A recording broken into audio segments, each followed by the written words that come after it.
Welcome to the Virginia is for Laughers podcast, brought to you by the funny Womax and Friends. If you're looking to get more out of your Shenandoah Valley experience, then this is the podcast for you. You'll meet interesting people, musicians, and comedians that perform here and find out more about what you can do and see. Whether you live here or plan to visit, listen to explore what makes our unique slice of heaven. Now here's your host, Don Davis Womack. Hello, Laughers. We're excited to delve into the vibrant world of Eunoia Theatre. And here with you today is the Ensemble, based in Harrisonburg, Virginia. They are comprised of like-minded professional theater artists from a wide range of disciplines. Founded on principles of collaboration, integrity, and creative purpose, Eunoia Theatre aims to redefine storytelling through dynamic performances in both traditional and unconventional spaces. With a mission to engage audiences of all ages and backgrounds, this ensemble, led by a team of seasoned directors and administrators, seeks to challenge artistic norms while fostering a supportive environment for theater artists. Now let's meet some of the creative minds behind Eunoia Theatre and explore their vision for enriching the community through the power of it. On the show this afternoon is Reese McClelland, director and theater educator, Garrett Lee Milton, playwright and theater scholar, Amanda Softly, art administrator, director, creative placemaker, Michaela Baker Paxton, actor, and Michael Trocchia, actor, philosophy professor, and poet. Welcome to the show, everyone. It's great to have you all on today. Thanks for having us, Dawn. Thank you. Thank you. I'm Michael. I'm Michaela. I'm Reese. I'm Amanda. And I'm Garrett. That's great. These are lovely people joining us today. And I think one of the most fascinating things that I've learned about this theater company so far is the amount of people that are already involved. You have 6 creative directors and 14 ensemble members with a wide variety of disciplines, as we talked about in the introduction. So this is just a sampling of your group here today. And I thought it would be great if we just kind of kicked off with our laughers, finding out a little bit more about each of you and your background in the arts. So let's start with Garrett. If you could share with some of that with us, that'd be great. Yeah, sure. My name is Garrett. I'm a playwright, theater scholar, and educator and dramaturg, originally from Washington, D.C. My primary discipline is playwriting and dramaturgy and theater scholarship. Been quite active a number of years ago in the DC theater scene. I've been fortunate enough to have my plays sort of read and produced nationally throughout the United States in different markets, as well as abroad, working with the Arkader Theater in Amsterdam, which was quite profound for my growth, I would say, as a theater artist, and just giving me a different perspective on how to build theater, which was fantastic. I met some really wonderful lifelong collaborators and friends from that experience. But now I'm in Harrisonburg, and I'm finishing my dissertation out of Texas Tech University, where I am putting together research on meta-theatrical dramaturgies of violence. That's kind of my background. Yeah. Hey, I'm Michael Trocchia, right? And so I teach philosophy over at James Madison University. And one of the things that I've always been interested in, how the arts come together, whether you're doing theater, whether you're doing poetry, whether you're writing fiction, whether you're playing music, like what are the areas in which, these different arts come together. And I've always kind of been caught in doing, a lot of these different arts. So I started doing community theater here in Harrisonburg about 20 years ago. Before that, I studied a little bit of acting and directing at Queens College back home in New York, where I'm from. But I've been involved in shows here as a director. In 2009, we adapted Stephen Crane's The Blue Hotel, and that brought in a number of different artists, visual artists and musicians and actors for a production down at Court Square Theater, and that was done through the Valley Playhouse at the time. Last fall, I directed Eurydice, Sarah Rule's Eurydice. We did that at Asbury which was the culmination of an event, of a series of events around the theme of grief. And that production also brought in a number of different theater artists from around the area, some community members, some students. And I've acted as well, in which acting is kind of my true passion when it comes to theater. I love directing, but acting for me is I think where it's at. And I guess the most recent role that I acted in was Streetcar Named Desire. So got to play Stanley. So that was down here at Court Square Theater as well in 2017. So I'm Michaela. I was born in Harrisonburg and grew up in Augusta, West Virginia, if anyone knows where that might even be. I came to EMU and studied theater and English and ended up staying in DC for roughly a year and was in the theater scene with the Folger. And then I moved to Stanton to start a program there. I ended up dropping out, but I was a historical interpreter for about 6 years at the Frontier Culture Museum. And then I moved to the Harrisonburg area about 3 years ago when I was pregnant and got started working here at the library.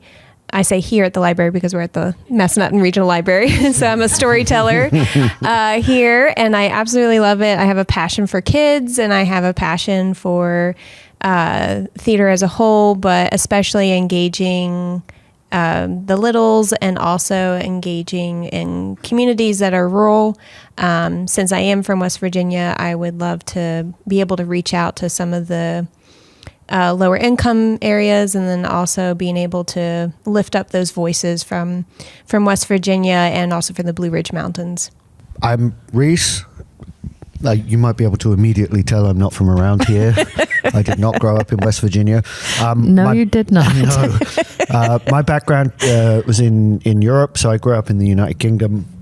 It's where I sort of cut my teeth in theatre and had my training. Excuse me. And then in 2011, I met my wife, who's also an ensemble member with Eunoia, Sarah Levine McClelland. She was training in her master's as an actor over in the UK. We met, flew backwards and forwards across the Atlantic for about 18 months, and then ended up in New York together in 2013 when we got married. And then since then, sort of spent about 10 years in New York working for a variety of companies. Most recently, I was running the education programming and some of the community programming and teacher training programming for the Public Theatre in New York City, which is a large not-for-profit organization with a ton of stuff going on.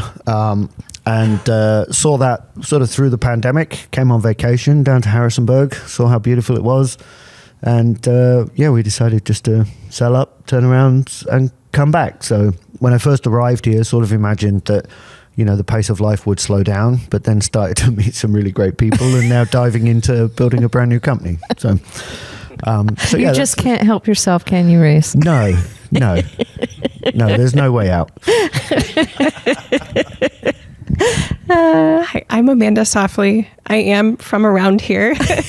I grew up in Singer's Glen. I studied theater and history at EMU. Left the Valley for a while, bounced around as a stage manager, studied at Cornerstone Theater Institute, decided I couldn't live anywhere else other than Harrisonburg. So I came back, and I'm glad that we're here making great art. Most recently, I've been an arts administrator. I ran Sipe Center in Bridgewater for 3 years. And before that, pre-pandemic, I ran Inside Out Playback Theater. Yes, and laughers, if you've been following our podcast for some time, you will remember that Amanda was one of our earlier guests when she was working at the Sipe Center, and we're so excited that you're back on another podcast with us today. Me too. Thank you. You are welcome. Thank you all for sharing that, by the way. I think this is super exciting, and I would love if you could share with the laughers what inspired the creation of Eunoia Theatre, and what does this name signify? It's so unusual. That's a great question. This so Eunoia, way back in the day when I was in England, I used to collect pan vowels. I'm sorry, what? Pan vowels. They're the words where a word that has every vowel, A, E, I, O, U, in the word. And some of them where the vowels, all the vowels occur just once. And Eunoia is actually the shortest pan vowel in English. So it's got all of the vowels in it, but only once, and then just an N. So it's E-U-N-O-I-A. That's the word Eunoia. It's from a Greek word which has a couple of different meanings. One being sort of a clarity of thought. Mm-hmm. So when it's used in a kind of mental health context, it means clarity of thinking and clarity of thought. And then Aristotle actually adopted it in his sort of rhetoric about meaning a clarity of feeling or a goodwill between a speaker and a listener. So in rhetoric, it kind of it inspires this idea of a sense of goodwill between speakers and listeners, which feels kind of appropriate for the work that we want to do in terms of how we're going to build audiences and communities. So that's the name.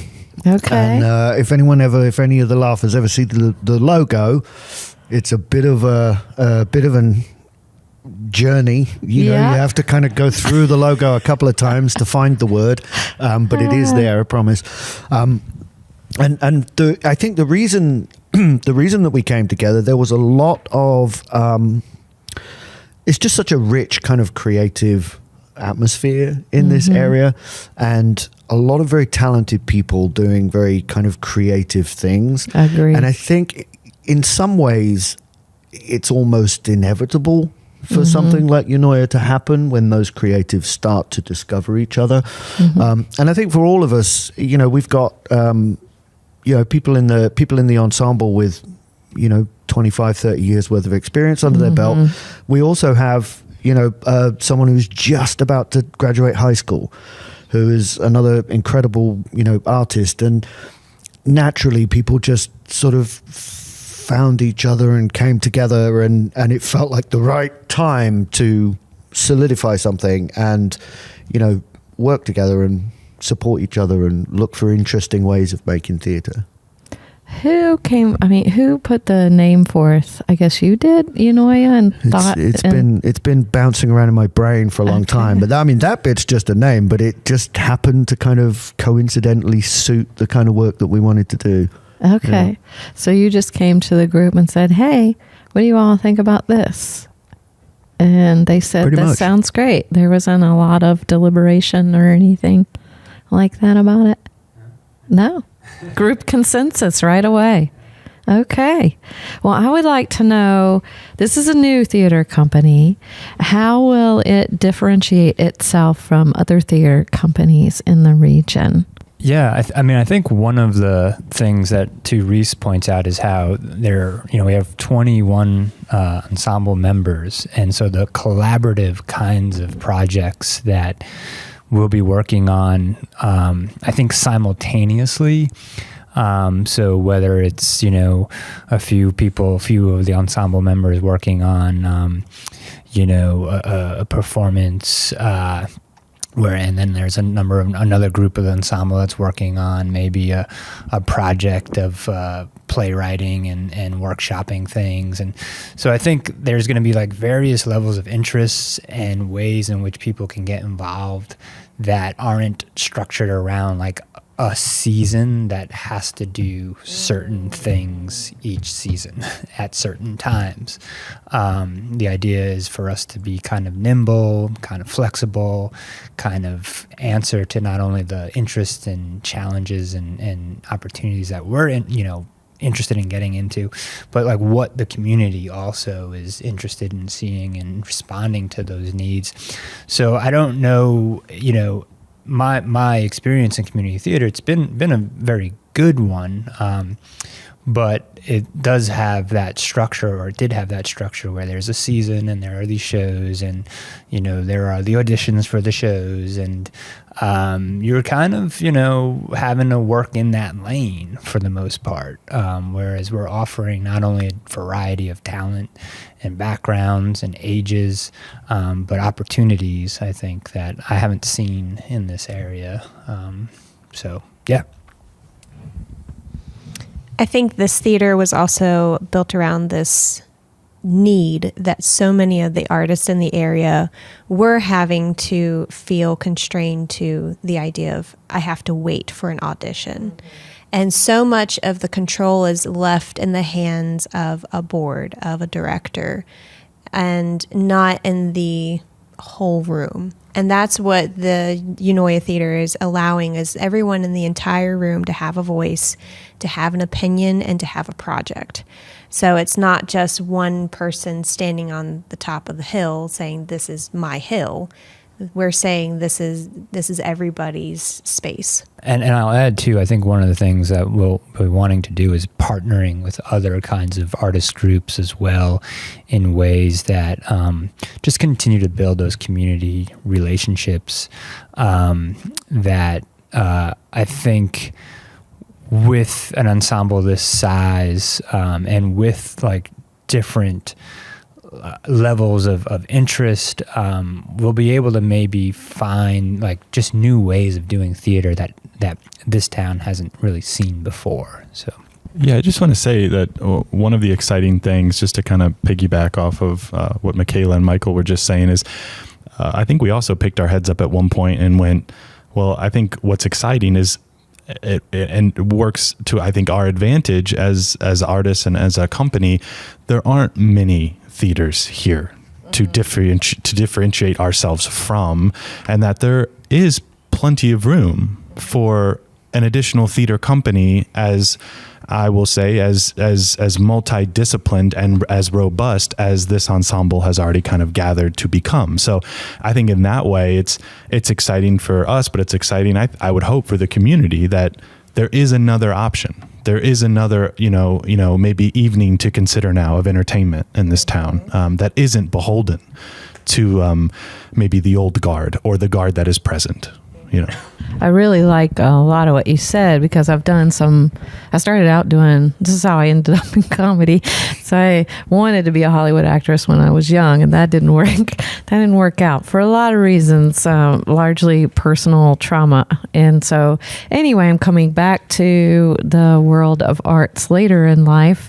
And I began back in community theater here is how I got started. And then I started thinking, I really love film. So I'll be a background actor on Veep and House of Cards. And I did that. And then I want to talk on film. So then I started doing local and regional commercials and JMU student films. And I thought, wow, now I want to get paid for talking on film.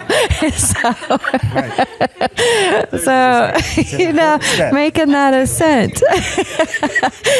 And so I found an agent. I still have, and, started auditioning on bigger projects like Dope Sick 13 times, didn't land one. But the fact that they keep inviting you back and over again says they see something. They're just trying to find the right spot. And in all of that journey, I discovered I loved comedy, right? So I say all that to say I ended up finding my own way, because you would have to wait to what you were speaking to earlier on the next production and the next announcement of auditions and that type of thing. And I thought, I am not starting a young cat. People, right. I can't be waiting for all these productions. And that is a big impetus to what I'm doing now in terms of creating opportunities for comedy around here that didn't exist otherwise. And that sounds like that's a bit along the lines of what you guys are doing in terms of including more people in the impetus or the beginning of a project. And it sounds like it's also going to provide some more opportunities for, let's say, actors that want to try some directing or directors that want to try some acting and that kind of thing. Am I picking up on that? Yes. Okay. I am picking up on that. That's totally incredible. Well, you guys are a lovely crew and give so much more meaning to the variety, which is the spice of life.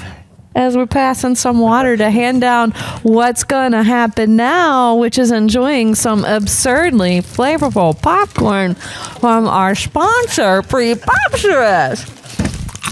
See, Laughers, they knew this was about to go down, and Reese had to get us water. Isn't this popcorn amazing? Tell me about it, Garrett. You got me mid-chew. I'm currently crunching on the caramel flavor. And I have no notes. This is excellent popcorn. So shout out to Pre-Popsterous. Yes. Absurdly flavorful popcorn. No, I mean, it is absurd how good. I mean, insane. A Crazy Eddie insane. I don't know if you all know the Crazy Eddie reference, but it is preposterous. Yeah. Do you have anything to say about this popcorn? I don't want it to leave my teeth. Oh my gosh. Well, thank you so much. It is incredible. Their kernels are grown right here in the valley. Their factory is 100% nut free. Wow. And they just got the Virginia's finest trademark as having a top quality Virginia specialty crafted food, which is a hard thing to get. Plus, Laughers, they offer a 15% discount to you. Just use promo code LAUGH15 when you visit prepopsterous.com. That's prepopsterous.com and grab you some delicious popcorn today. That was amazing. You all are just lovely, like I said. Garrett, I want to start with you again and ask you, can you give us some examples of the types of productions and events that the audiences around here can expect from this company? Yeah, of course. I think the one thing about this company too, just to kind of carry, or like call back to the question just before this, is that we all wanted to work as quickly as possible. Also, it's not something where I don't think any of us were enamored with this idea of, well, let's just give ourselves a pat on the back and get in a room and talk about things. Instead, we wanted to know, what can we do as soon as possible? Being a new company, of course, there is a great deal of planning. You want to make sure that you have some foresight and you are thinking months down the road, maybe a year down the road with some of our projects. But and we'll talk a little bit in just a moment about how projects within Eunoia internally come to be in sort of a democratized way. But the first project that officially sort of received, the Eunoia stamp that kind of marked, I guess, our coming out party as a company was a play that I have been working on, this new draft that sort of it needed a place to go. It was kind of in this place. Well, I have this thing. I think we have people who would find this script interesting, and I was at the process of revising it, giving it one more go, and I was like, it would be really helpful is let's do an evening, let's do a staged reading of this piece in its current shape, so I can gain a bit more information about what maybe these final series of revisions, and I think I've obtained that, because I think also what undermines maybe, or not undermines, but sort of an undercurrent of the various projects that we're doing, I think Reese mentioned, this importance of growing and developing our skills further. It's not a place to plateau. It's not a place to sort of, congratulate ourselves. It's really about how can we use each other to sharpen our skill set and to share our skill set. So I knew that by putting this project out there and utilizing and getting a feel. It was a nice mixer, an orientation of sorts, because it was a larger cast. So we could have a bunch of people that were officially a part of the ensemble, but also honor this kind of dotted line philosophy where we're not keeping any gates here, where if people want to come play, there is a process of come and play with us too. So there was a bit of a mixed cast in that way, where some people were official ensemble members and other people have now since joined from that experience. And I think that's kind of the organic. I think I've used that word a lot when we all sort of started coming together and having our first meetings. There is this authentic, organic nature to, I guess, how Eunoia came to be, but also how Galway, the play's title was The Giant of Galway, and it was put up at the Golden Pony, May 8th, just last week. And we, Michael sort of reached out to Paul Sommers, who is the owner of the Golden Pony, and to see if they'd be interested. And I know Michael has worked with Paul over the years and been, Paul has been immediately open and keen on supporting arts and culture in this city to an extreme extent. I don't think this city is the same city without the Golden Pony and what it's doing. But it seemed just like, once again, this organic coming together. Let's we have this play. It was a need in the room of the playwright, going, oh, this would help the play further develop. It would also give us a chance just to get to know each other through doing, through putting something up. And I think that is sometimes, the best way to get to know who you're working with, is to build something, even if it's quick. And that thing was quick. I mean, it kind of came about originally from a reading in Stanton. And I'm trying to think of the Soul Arts Center down in Stanton, and we just once again this word momentum. We wanted to capitalize on this momentum, and we wanted to. We shared it with Stanton, and the communities there, and we wanted to share it with Harrisonburg, and so. We only had a couple rehearsals, but I think the end result was a true testament for those who caught that staged reading. May 8th was, I think, could leave that the energy was palpable. It was very clear that it was a great crowd, full house. We had about, 50 or 60 people who kind of came together in the basement of the Pony, and during intermission, and then afterwards, the energy, the conversations, I didn't hear it was nonstop about, especially the performers, and what they were doing with this world and how they delivered this world. So that's just a little, I'm going to pass it on, but that's just the very first thing that just seemed like it was there. Let's go play.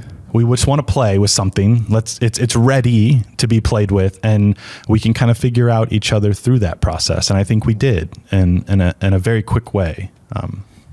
I just wanted to say something too about the performers and the way in which I think that inaugural kind of event or performance brought together people from like different backgrounds. So you had like Christian Parrott, who was in it, who's done community theater back in the 90s and early 2000s, but hadn't really done anything. He kind of got back into it last fall.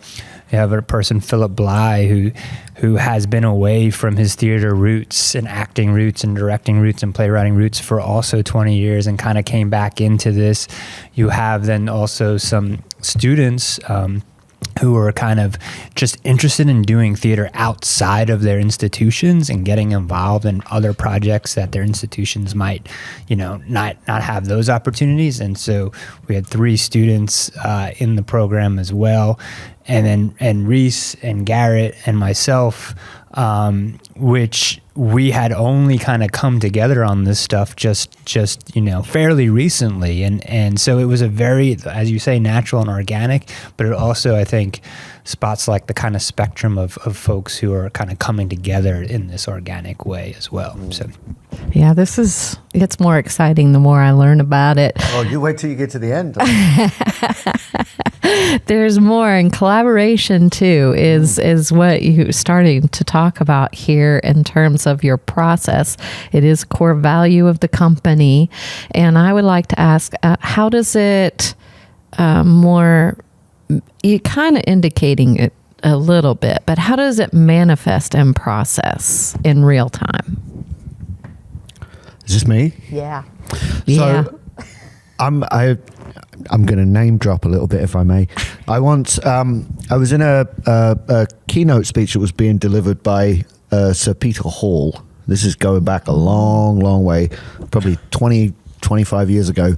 And he was giving a keynote speech to a group of students at the National Student Drama Festival in England. I was training at the time. And he said, only companies work.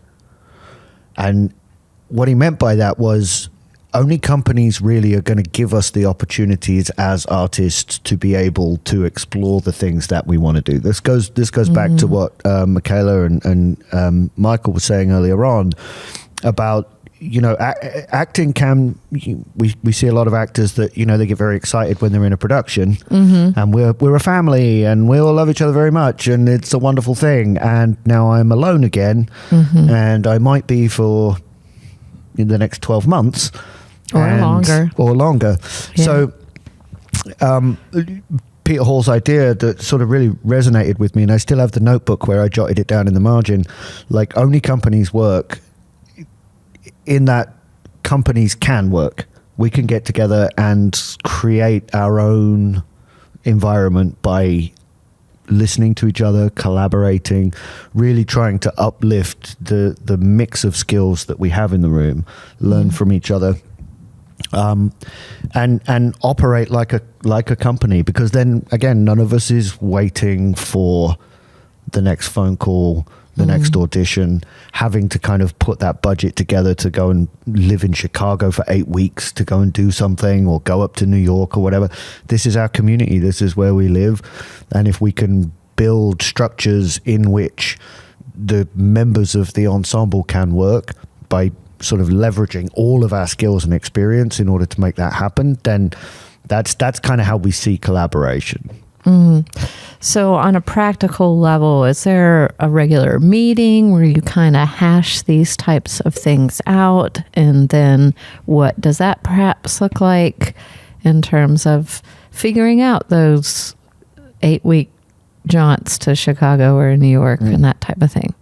Well, I don't think individual members of the ensemble can go to New York if they like. I don't think we're going. I'm not.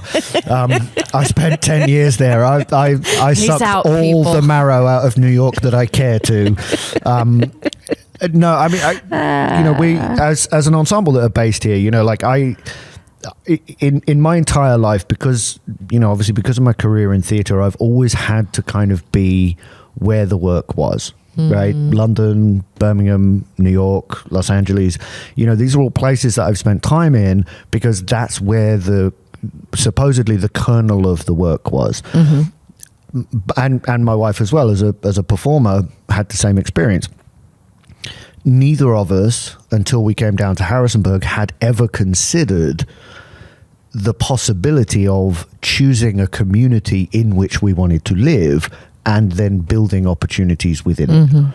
Like it just hadn't been something that had ever occurred to us. And when we came down here on vacation and we saw the community and we got to know it a little bit, we only spent about 3 hours in Harrisonburg, but about 2 weeks in the national park and up and down the valley. Sort of went, maybe that is something that we can do, is choose a community and then build something. And and I feel like that's a similar thing that Garrett has brought back to town. It's a similar thing that Michael has had as an energy.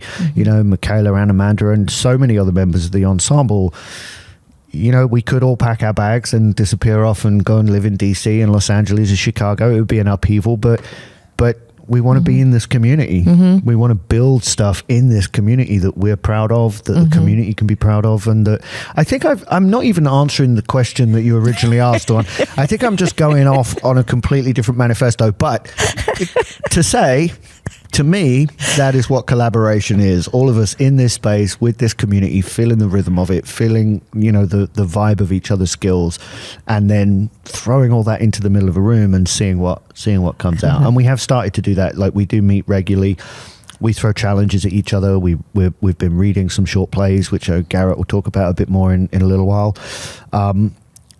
shall I mention the ideation structure? Is this a good moment to talk about that in terms of a collaborative effort? Yeah. So I think Michael already mentioned, Michaela mentioned as well, that the idea of Eunoia Theatre is that the access to the process of creating ideas and sharing ideas is open to the entire ensemble. And like I mentioned earlier on, we have people who have been in this game for too long, and we've got people who are literally graduating high school.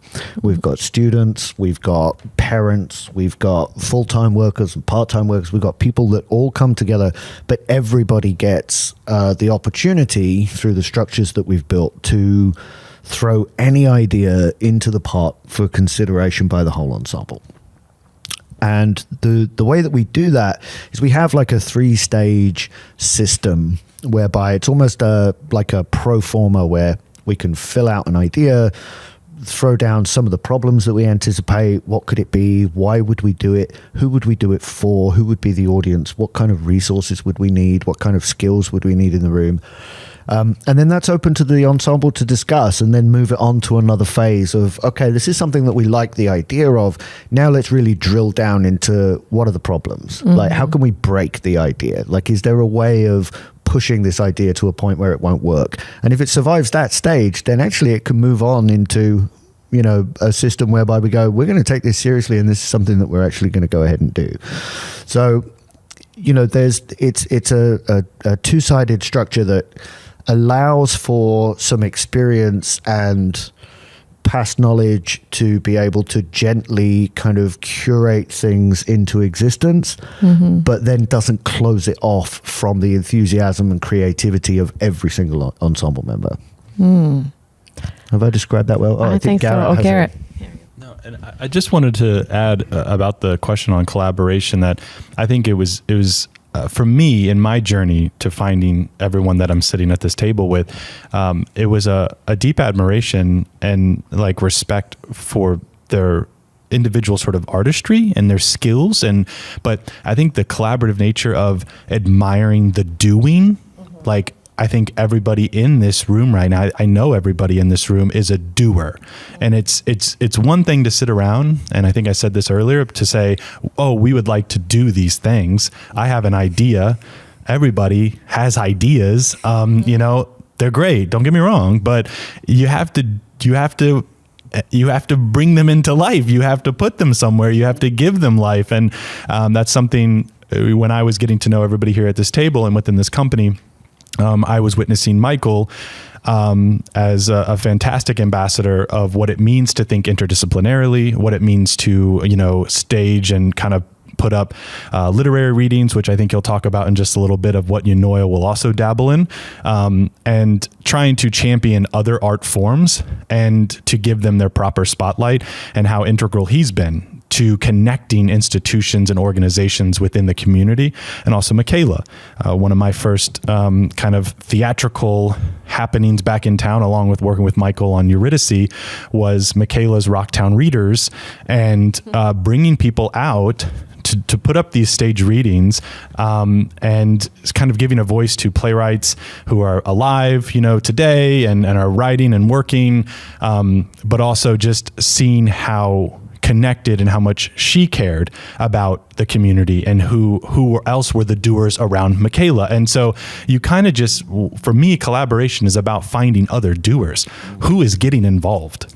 And I think that for me is an important part of why I wanted to stick around and why I want to be here, is that we're doers. We're going to do stuff, and we're going to think about it. I think we're going to think about it, of course, but we're going to do it. And I think that's what excites me the most about our collaborative nature. Yeah, that's delightful. Now you got to find places to have these performances, and a bit like we are at Funny Womax and Friends, or pop-ups, it seems like. So I would like to know more about how does that process work, and selecting them, and what impact does the choice of the space have on your productions? So it kind of ties in with the question before that Michael and I answered about how we're different and unconventional, is that we are hoping to be in places that are very unexpected. That, the Golden Pony is a restaurant. So we put up a play reading there. I mean, we're talking about possibly being on the streets of Harrisonburg one day. We're talking about popping up in maybe a backyard, who knows? And just continually finding places and also collaborations that will work with us and play with us. And we're excited to literally be open to anybody who wants to come forward and say, please come and join us and partner with us and collaborate.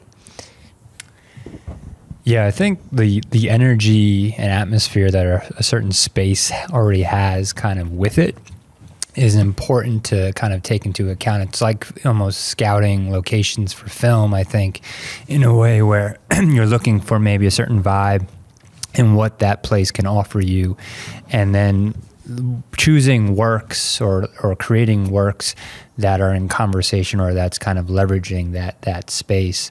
So what do you want? A casual atmosphere? Do you want a kind of free flowing, atmosphere? Do you want the artist and the audience kind of mingling and mixing together? Well, like the Pony creates that kind of feel, right? Mm-hmm.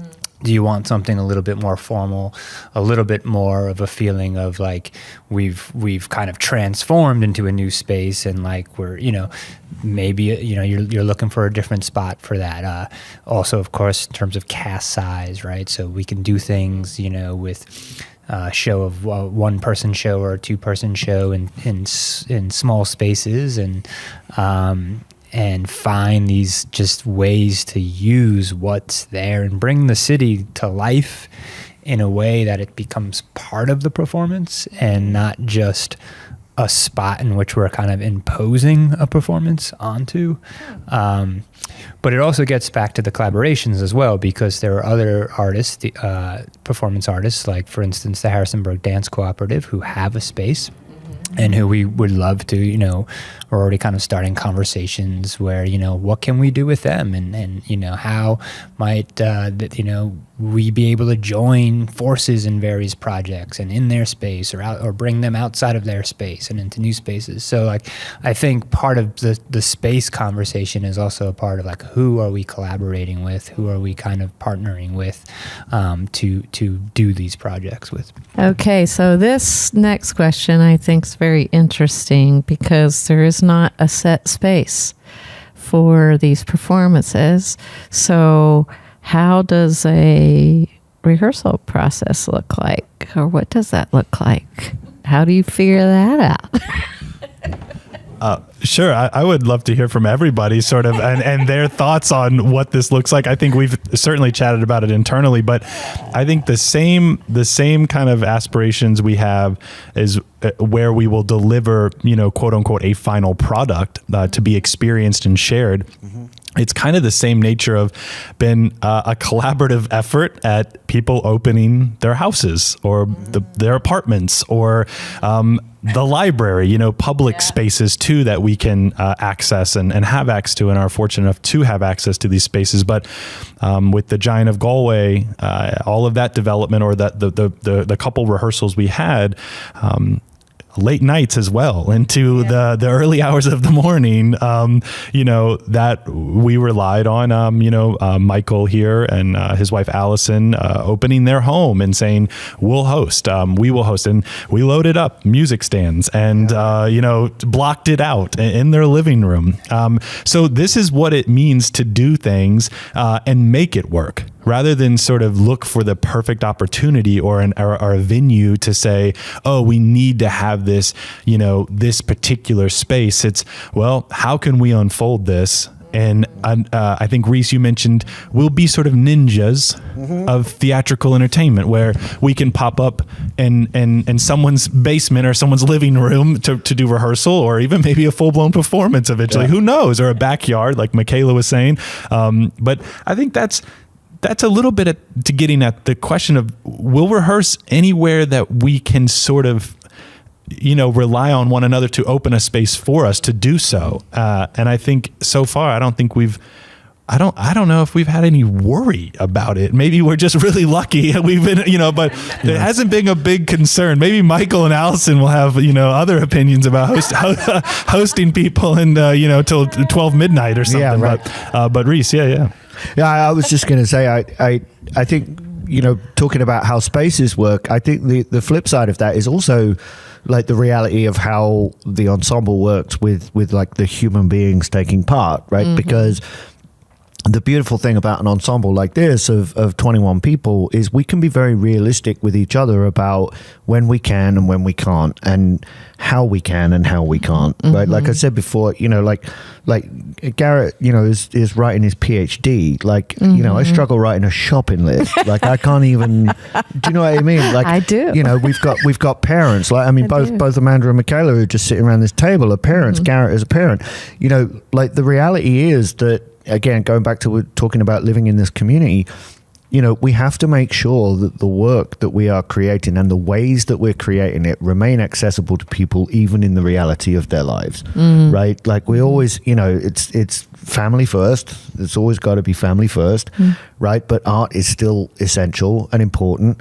And I think, just because you might be a parent or working a full-time job or something and you're in this community doesn't mean that you shouldn't have the opportunity to work at a high level with other passionate, excited and interested people. And I agree. That's kind of what's exciting to me. So finding spaces and then working with the ensemble to make sure that how it's working is appropriate and when they can give more and when they can give less, and that only companies work. Like Peter Hall said, it doesn't work like that when you go and audition for a play. It's like, can you make the tech rehearsal? If you can't, then we don't want to talk to you again. And then they may not see you next time. Mm-hmm. This doesn't work like that. That brings to question, how do you all communicate? Since there's so many of you, is there a group text? Well, we don't want to advertise any software products, do we, online? But there is a software product that we use quite a lot. Okay. Wow, we just left that out there. Exactly. EunoiaTheatre.com. Send us some money and we'll tell everyone what software product we're using. Now we're going to get comments on the video version on YouTube. But we do. We do have it's a very open network of communication. And it's very active as well. I mean, there is discussion happening there on multiple, topics constantly throughout the day, every day since the first time we met. Okay.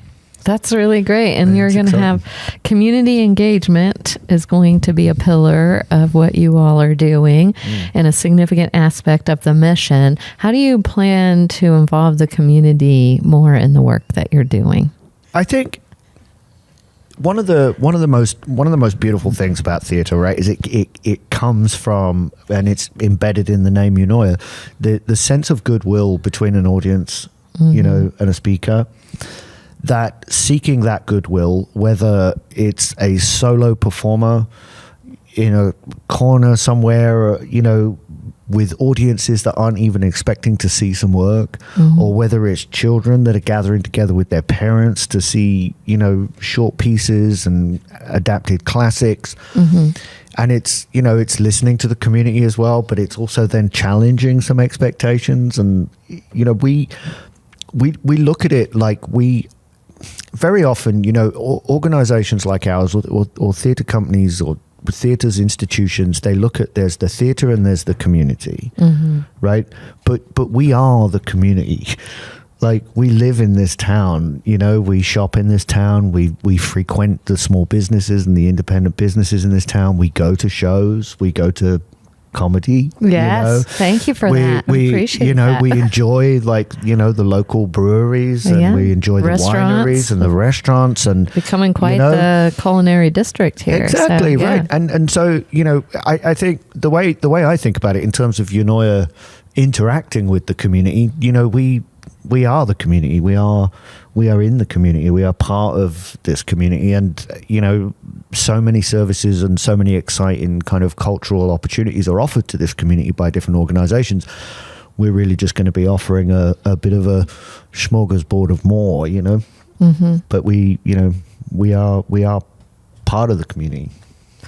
I'm curious, before we get to Michael, from Amanda, as a creative placemaker and your background in art administration and just all the talents that I'm aware of that you have, how do you see the community engagement working? I think something that makes Eunoia different is that we will listen to the community and hear what they want. So instead of saying, here's our season of 5 shows, we have a musical, we have Our Town, we have whatever, we're going to listen to people and hear what they actually want to see and then say, okay, maybe we won't do exactly that, but we hear you. You want a classic adaptation for your kids to come see at the library on Saturday morning? We can do that. You want to see more poetry at Book Savers? We'll be there. We can help with that. Like, you love The Giant of Galway? Great. Here's another play. Come back and see us here. So instead of just us saying, like, here's a smattering of something, like, we'll listen to what people liked and what they want and then respond to that. And Michael, you wanted to add. Yeah, thanks. And I think, showing up in these different spaces too, my hope is that we begin to really hear that feedback and receive that kind of input from the community.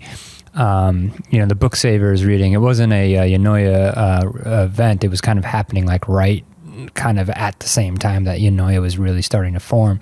But we did a poetry reading at Book Savers, which is located in the Gift and Thrift over, I guess it's 42. Well, it's not. It's off of 42. What is that road? Mount Pleasant? Whatever. Mount Clinton. Thank you. Right, Mount Clinton. Anyway, sorry. In case I'm like plugging Book Savers, go. It's like, used bookstore. You're gonna find some great stuff there.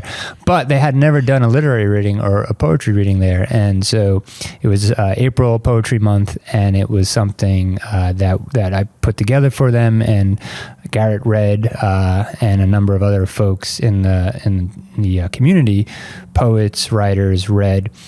And I think it's something, too, that Eunoia can not only offer, I guess, what might be considered, I guess, plays or theater in the sense of what we might think of as traditional plays, but performances of literary readings or poetry readings. So how we kind of also pull in different artists, whether they be writers, poets, dancers, to then create other ways or other access points into the arts, and how we as a company can kind of support that, foster that, facilitate that. And maybe too, what you're doing is you're opening a door to other theater experiences, right? For folks that might not typically go, because there is an interesting, even within the arts world, there are these silos.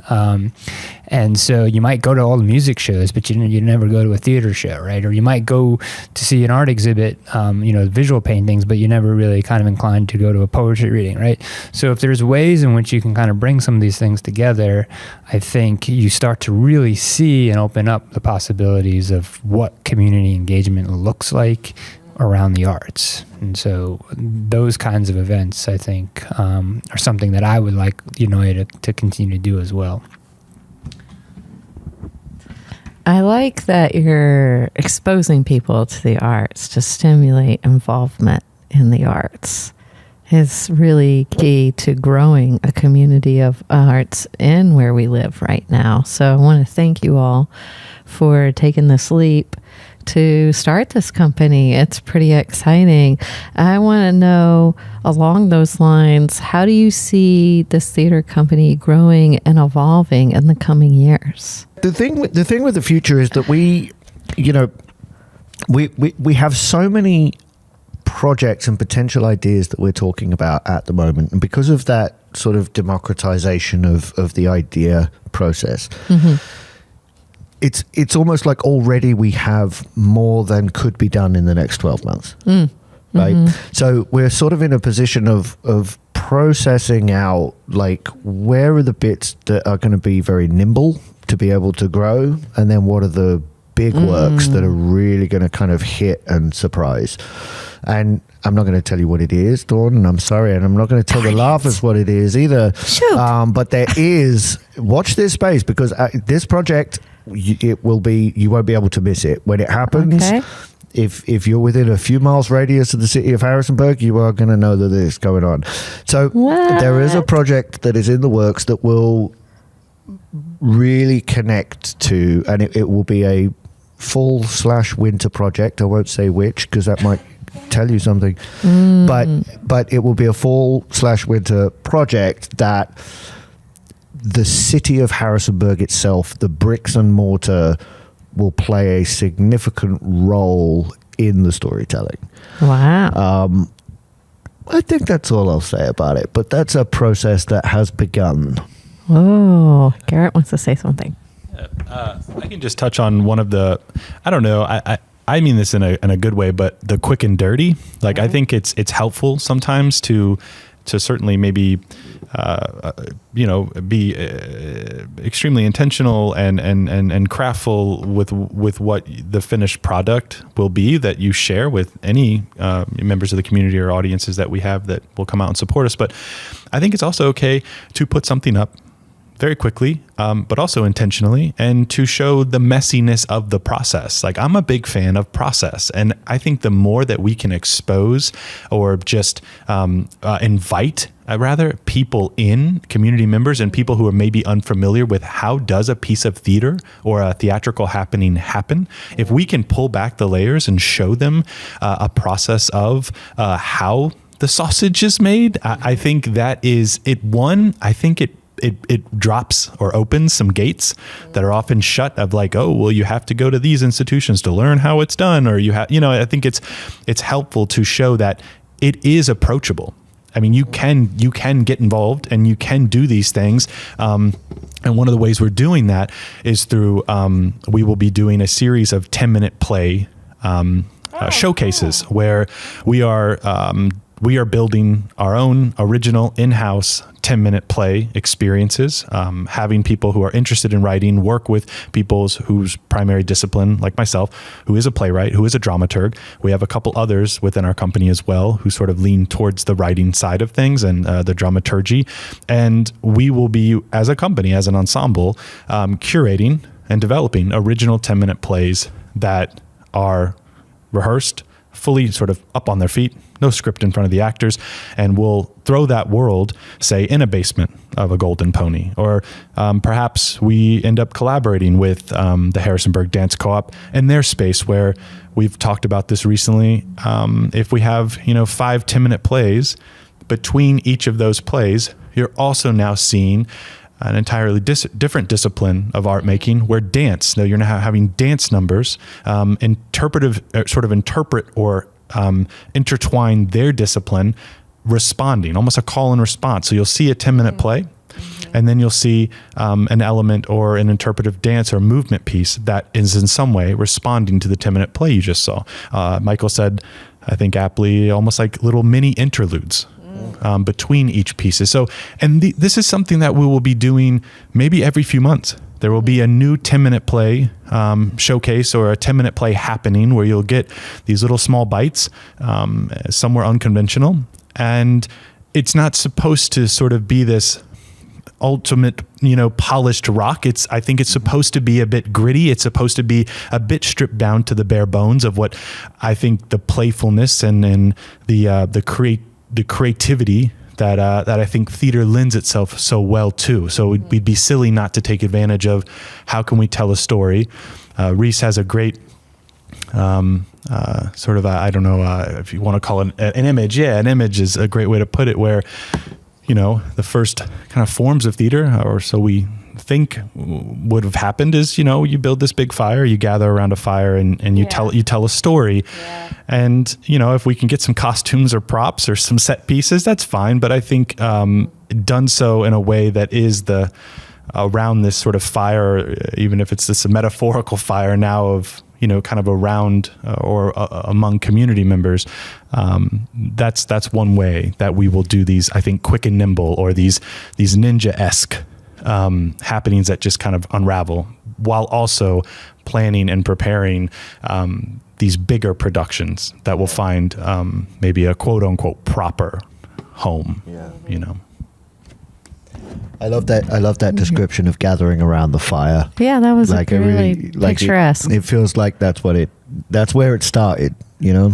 Like, and then all the stand-up comics arrived. That's right. Somebody had to keep people laughing. Comedy is in a boom right now. I don't know if you've noticed that. Yeah. So we all need a laugh at the minute. We definitely need that. Speaking of which, that's memorable. But also, I can imagine you all have had memorable moments, even though you're a new young company. I mean, this is a remarkable gathering of people with a wide range of disciplines. So what kind of moments can you share really stand out so far? My most memorable moment of this ensemble so far actually happened on the day of the very first meeting. So there'd been some rumble about getting together, and emails had gone out and invites had gone out and a room was booked. And I arrived in the very room that we're sitting right now. There was me, my wife Sarah, and then Garrett arrived. And me and Garrett, this was a little bit cheeky of us, but while Sarah was laying out some chairs, we went for a sidebar conversation down the end of the corridor. So she was in here on her own pretty much. When we left to go and have this conversation, I feel like we were talking for about 10 minutes. And then when we came back to the room, there was like 20 people in the room. Wow. That's ready to get to work. And that, for me, like just walking in the room and going, oh, they came. Mm-hmm. Like everyone showed up. Like that's a good start. That is a really great start. So I think that's my favorite memory of it already.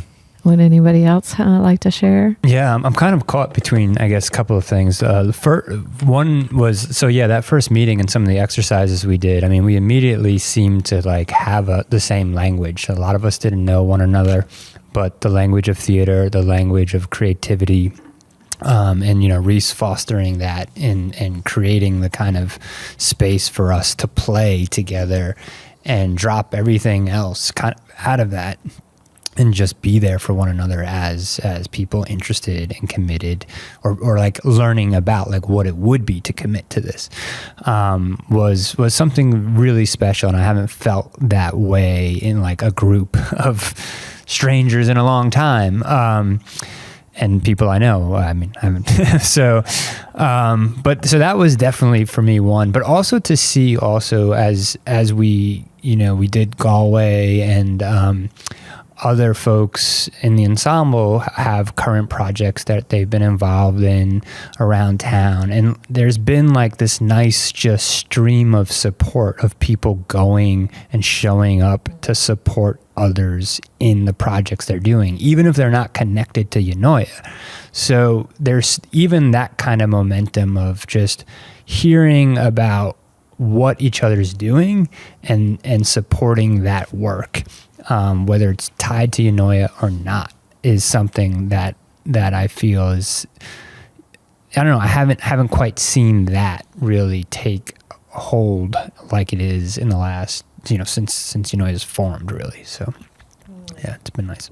Well, this is so exciting. And I think in the wrap-up question, which is how best can the Laughers follow you on social media or otherwise, I would add to that if you can also include, if there are people out there that would be interested in getting involved with you all, what would be the best way to do that as well? So Eunoia does have a website, and it is Eunoia, EUNOIA Theater, and that's RE, not ER.com. We do have Facebook, we have Instagram.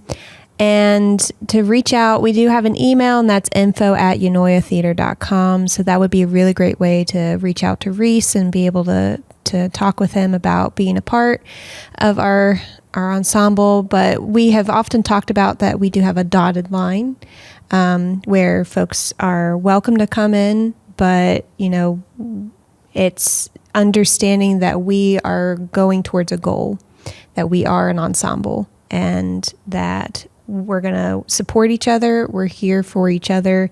That's the whole point.